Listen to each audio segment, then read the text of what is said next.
Unlock the secret to transforming the reality of your dreams into your everyday life. Inspired by Neville Goddard's teachings from June 15, 1970, this video will guide you to unleash the power of your imagination and the affirmation of I am to manifest abundance and joy. You'll learn to break through barriers and reach new heights of success by embracing the law of attraction and deepening your connection with the divine. Before we proceed, make sure to like and share this video with 2 special people who you believe would benefit from this wisdom. We invite our community to spread positivity and empowerment. Share your journey in the comments. I am the manifestation of my creative imagination. Get ready for this transformative personal journey.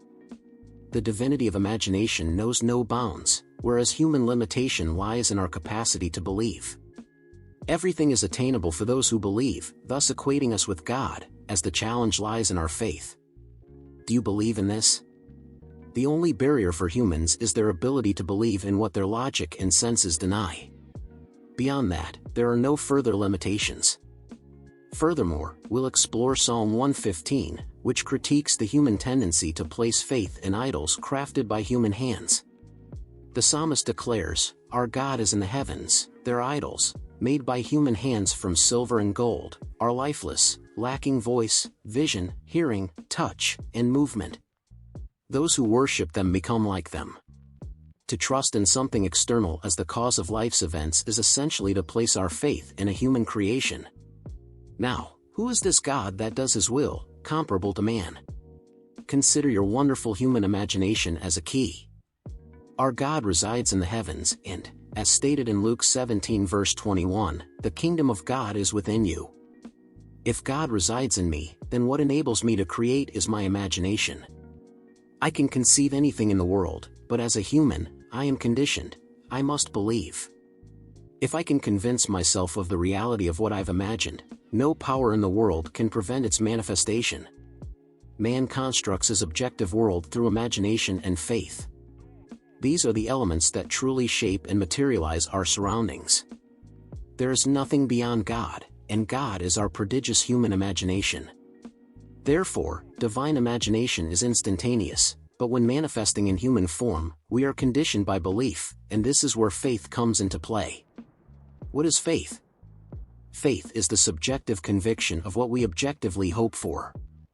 It is subjectively making our objective hopes our own. And how do we achieve this? We create scenarios that imply the fulfillment of our desire, visualizing them as real and making them ours. It is to persist in that state of belief and certainty.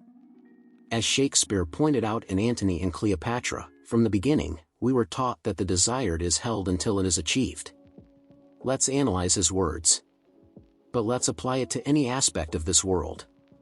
He spoke of the desire for the existence of a being, but you can apply it to a house, a place, or anything in the world. It need not be limited to a friend. What is desired until it materializes, can be that, or them, anything in the world.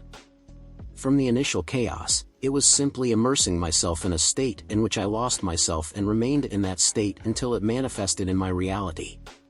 The Bible teaches us all, your destiny is already outlined, it is impossible to fail, because God has already accomplished it. Everything is done. One day you will awaken as God, and no matter what you do in this world, it is impossible to fail. You may not achieve your goals here, but you cannot fail in the divine purpose for you. When he became us, as taught by clerics of all denominations, whether Catholics, Protestants, Christian Scientists, or any other, all teach this. The incarnation took place in Bethlehem. But let me tell you, this is not true. The incarnation occurred at Calvary, and it wasn't 2,000 years ago, it was at the beginning of time. It wasn't in Bethlehem, but at Calvary, where God became one with us. At the beginning of time, in Bethlehem, we became what God is. There's a big difference. Therefore, the cry on the cross, my God, why have you forsaken me?" Matthew 27 verse 46 and Mark 15 verse 34, that is Calvary. The cry on the cross. God became fully like us. He's not pretending to be human, that is the incarnation. God incarnated into humanity. His name resides in us, and he is his name, and his name is I Am. but I'll tell you that name more vividly. It's your own wonderful human imagination. That is God. Thus, he incarnated into humanity at Calvary. Calvary didn't occur 2,000 years ago. It happened at the beginning, when God said, "Let us make man in our image," Genesis 1 verse 26. And then, God became human. That is Calvary, and it intertwined in the core of humanity. That's where he resides, and that's where he dreams the dream of life. He is dreaming everything in this world you're experiencing. The day will come, you'll arrive at Bethlehem. When you reach Bethlehem, then God in man is born, and man becomes what God is, born not of blood, nor of the will of the flesh, nor of the will of man, but of God. Because before the world was, everything was made, as divine imagination doesn't wait, it imagines a state that is immediately realized. Now it's just a matter of paying the price, and God paid the price. He paid by becoming human, because his will was to make man in our image. While we're here, we're urged to imitate God as beloved children. Just as God became what I am so that I might be as he is, while I'm here, waiting for that birth that comes not from blood, nor from the will of the flesh, nor from the will of man, but from God. While I'm here in Caesar's world, let me imitate him. What is he doing? He truly became me and forgot he was God so he could exclaim, my God, why have you forsaken me?" Therefore, he's not pretending, he truly became that. Now I must be like God if I wish, and I name it. I have to completely forget everything that my logic and senses tell me, that I am this, that, and the other, and anchor myself in that, and then completely surrender to what I wish to be in Caesar's world, completely forgetting my past and living in that state. If you find yourself unemployed, let it go. You find yourself stating you're out of work, that the market is down, there's a recession, and you can't find a job. I tell you, let it go. You might wonder on what evidence I base this. I have all the evidence in the world, as no one here tonight has lived through more extreme poverty than I have. No one started from a more disadvantaged point than I did. No one had, I would say, such limited education in their youth, no social education, no intellectual education, no financial education. Yet, my entire family discovered this principle. My father discovered it, my brother Victor discovered it and then shared it with us. And today, here on the island, we face all the challenges that come our way here. For us, it's on a larger scale because the island is small, and here we are over 200 million people. Here we magnify things, we create crisis after crisis because I don't know, but we do it to sell newspapers and for all kinds of things. But when you're on a small island and buildings are burned and properties destroyed and cane fields are burned, they're destroying the annual supply. And yet, someone maintains the vision that they will never fail and will continue to generate ever greater dividends.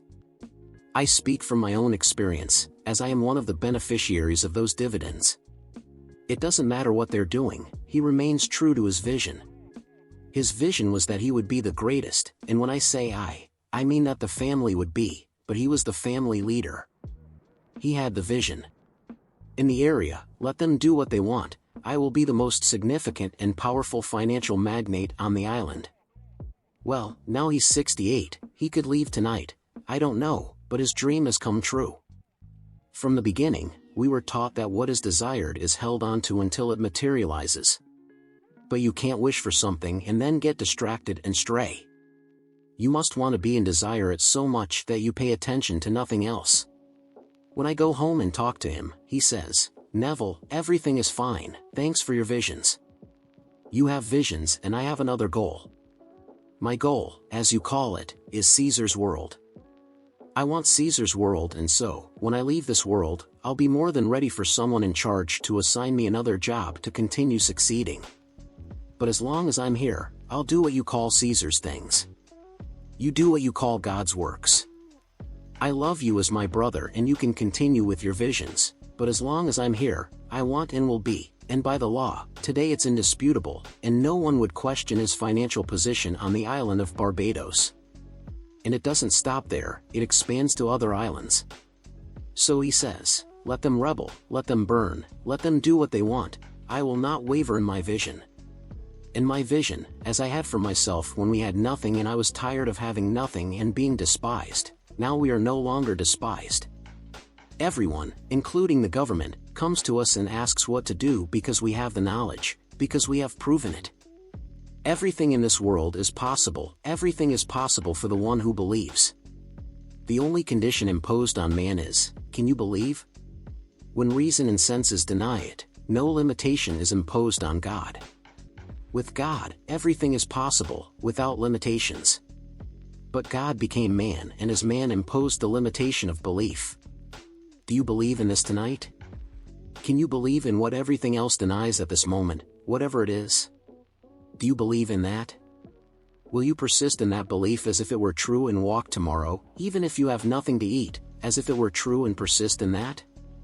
You don't need to do anything improper in this world or do something you'd be ashamed of. Just persist in the belief that you are the person you want to be and it will happen. The assumption, though false, if persisted in, will solidify as fact. This objective world was created by imaginative activities. No matter what the world tells you, there's nothing you see now in the world that wasn't first imagined. The clothes you wear, your hairstyle, the house we're in now, everything was first imagined. And then it was persisted in and became reality. But then you might say, but after all, people built it. I don't deny that. You don't have to build it yourself. You maintain the vision and those who must build, will build, but you will be the owner. You'll pay the price for them, you'll pay it in full. They too can overcome their current situation if they wish to be beyond what they are now, but first, they must desire to be. And when they desire to be and desire it, they will return to that primordial state. From the beginning, we were taught that what is desired is held onto until it materializes. So you want to be and you name what you want to be. I'm not going to tell you what you should be, you name what you want to be. Now, go beyond Caesar's things. Would you like to be, beyond everything in the world, someone who truly experienced the gospel? That too is a desire. Then, you can stay here forever, creating ever greater things in the world. Someone died 2 weeks ago, his name was Richard Mellon. He left a fortune of over $3 billion. He died at 70. Undoubtedly, he was a wonderful person. He donated over $700 million to charity, established a magnificent art museum in Washington, and donated it to keep it running indefinitely. So he gave a lot, but he left a fortune of over $3 billion. The man achieved that, man can do it. But I would like you to desire to experience the gospel, to live the story of Jesus Christ, because everyone is destined to live it, but you must desire it so much that nothing diverts you. When my brother amassed that fortune and expressed his desire for me to come home, he wrote me a persuasive letter. He wanted me to live at home with everything included, a luxurious house, and a team of servants. However, I replied that I did not desire a comfortable life at home. I preferred to stay here, striving until my last breath. If I fall tonight on this stage, it would be fine for me. However, I find myself compelled to share my journey, as I cannot fathom anything more profound than what I've experienced. The story of Jesus Christ, as it is known in the world, must unfold within each individual. In my case, it was revealed in its entirety, 100%. What would I do with a mansion and a team of servants to spend my final years? Tonight, here before you, I would rather collapse and request that my body be cremated. I do not wish to be placed in a tomb to become an insignificant symbol. Better to have my ashes incinerated and scattered so that no trace remains. I'm not referring to this outer shell, the physical body known as Neville. I speak of an eternal principle woven into humanity that will rise from death, which is man. And when that happens, he will be God, the one who at the beginning said, "Let us make man in our image." To achieve this, he had to completely forget he was God, take on human limitations, suffer alongside man, and go through all human experiences to then rise as the being he was before, enriched by the experience of having been man. He expands beyond what he was in wisdom, luminosity, and transparency, for he removes the limit of contraction that is man. That is the purpose of everything.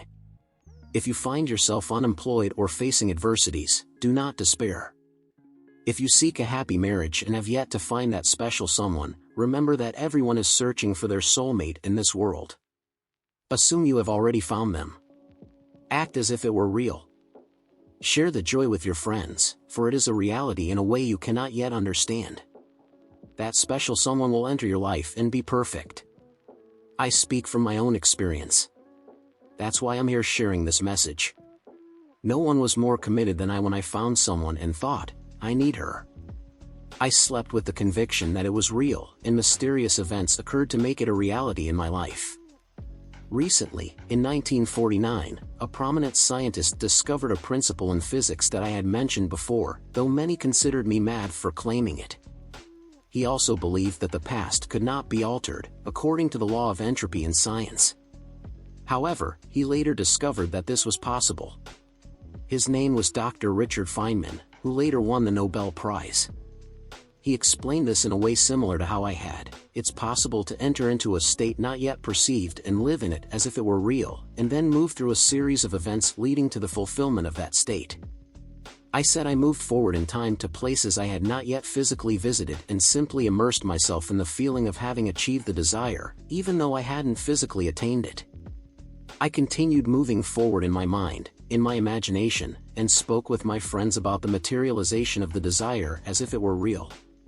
Then, upon opening my eyes, I discovered I was sitting in the same chair as a moment ago.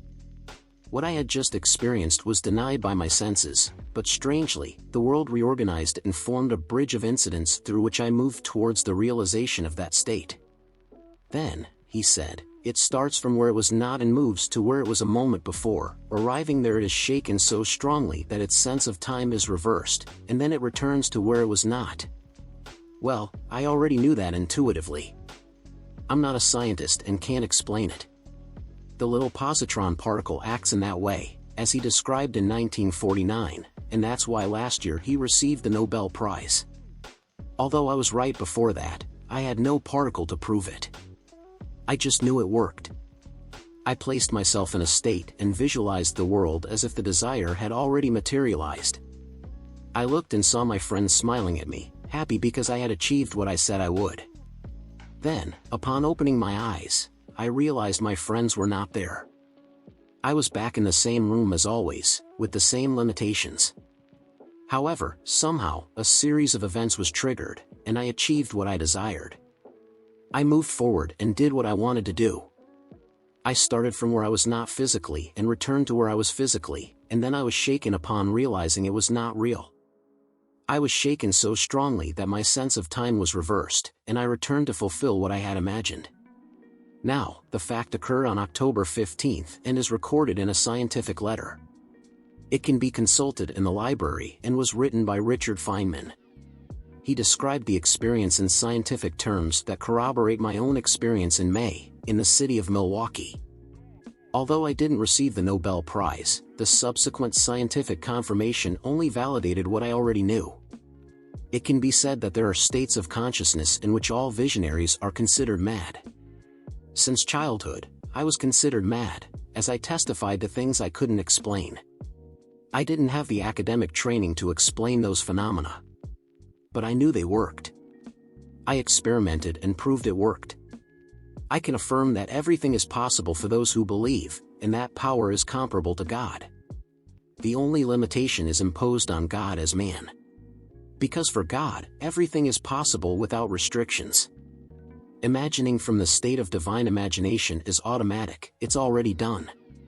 The only demand is belief, for without faith it is impossible to please God, and he who comes to God must believe that he exists and that he rewards those who seek him. When David stands before you and calls you Father, then, and only then, will you know yourself.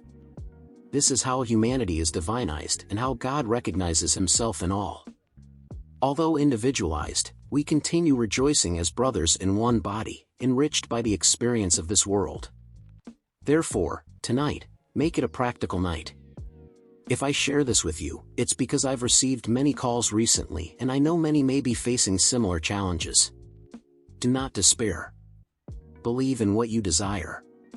Do not be swayed by discouragement or by the world's narrative about difficulties. Keep your focus on the desire and live in it, for your belief will lead you to its realization. Let us now go into silence.